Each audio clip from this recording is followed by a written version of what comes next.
Deputy commissioner ज़िले वसी ताहा सलीम की सरबराही में असिस्टेंट कमिश्नर नाज़िमाबाद उसामा बिन अशरफ ने नाज़िमाबाद की कदीम और मसरूफ़ गोल मार्केट को मॉडल मार्केट में तब्दील करने के लिए मुनज़्ज़म इक़दामात का आगाज़ कर दिया है। इस मंसूबे का मकसद ज़िले वसी के शहरियों और ताजिर बरादरी को साफ़, कुशादा, मुनज़्ज़म और खूबसूरत तिजारती माहौल फराहम करना है।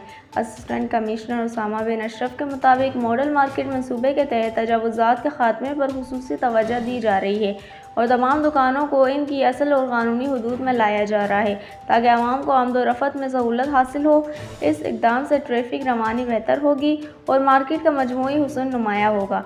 उन्होंने मज़ीद कहा कि मार्केट की खूबसूरती बढ़ाने के लिए दुकानों के साइज़ बोर्ड्स को यकसा साइज़ और डिज़ाइंस में तरतीब दिया जा रहा है, जबकि तमाम इक़दामात कानून के दायरे में रहते हुए मरहलावार और मशवरात के साथ किए जा रहे हैं। मुस्तक़बिल में सफाई, नकासी, आब और रोशनी जैसी बुनियादी सहूलियात को मज़ीद बेहतर बनाने के इक़दामात भी शामिल हैं।